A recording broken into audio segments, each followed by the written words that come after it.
നമസ്കാരം, സെഡ്കോ ന്യൂസ് അപ്ഡേറ്റിലേക്ക് സ്വാഗതം. വഖഫ് ഭേദഗതി ബില്ലിനെതിരെ വ്യാപക പ്രതിഷേധം നടക്കുന്നതിനിടെ പാർലമെന്റ് പാസാക്കിയ വഖഫ് ഭേദഗതി ബില്ലിന് അംഗീകാരം നൽകി രാഷ്ട്രപതി ദ്രൗപദി മുർമു ബില്ല് നിയമമാക്കി വിജ്ഞാപനം ചെയ്തുകൊണ്ടുള്ള ഉത്തരവ് കേന്ദ്രം പുറത്തിറക്കി. ബില്ലിനെതിരെ കോൺഗ്രസ് മജ്ലിസ് പാർട്ടി നേതാക്കൾ സുപ്രീം കോടതിയിൽ ഹർജി നൽകിയിരുന്നു. ബില്ലിൽ ഒപ്പുവയ്ക്കരുതെന്ന് മുസ്ലിം വ്യക്തി നിയമ ബോർഡും മുസ്ലിം ലീഗും രാഷ്ട്രപതിയോട് അഭ്യർത്ഥിച്ചിരുന്നു.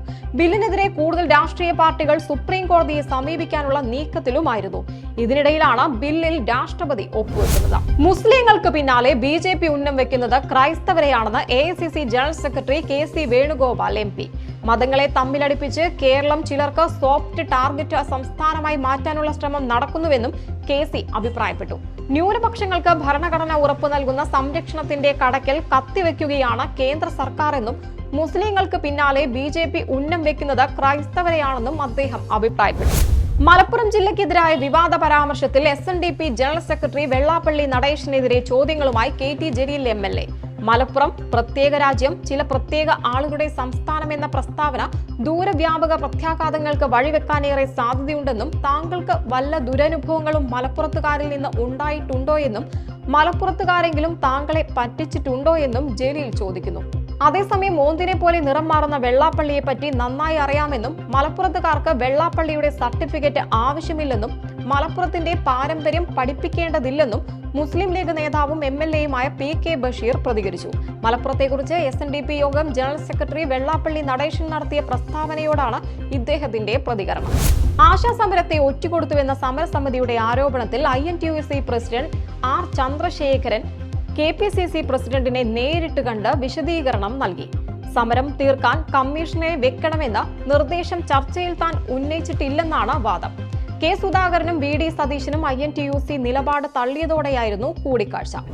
കേന്ദ്ര ഏജൻസികളെ ഉപയോഗിച്ച് ആവിഷ്കാര സ്വാതന്ത്ര്യത്തിന് കൂച്ചുവിലങ്ങിടുമെന്ന സംഘപരിവാർ ഭീഷണി ഈ നാടിനോട് തന്നെയുള്ള വെല്ലുവിളിയാണെന്നും കത്തികാട്ടി കലാകാരന്മാരെ ഭീഷണിപ്പെടുത്തി നിശബ്ദരാക്കി കളയാമെന്നത് മൗഢ്യമാണെന്നും ടൂറിസം മന്ത്രി മുഹമ്മദ് റിയാസ്.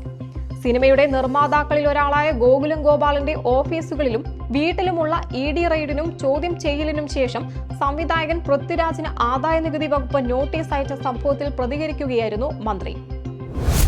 കൊച്ചിയിലെ സ്വകാര്യ മാർക്കറ്റിംഗ് സ്ഥാപനത്തിൽ ക്രൂരമായ തൊഴിൽ പീഡനം നടന്നെന്ന ആരോപണത്തിൽ വീണ്ടും ട്വിസ്റ്റ്.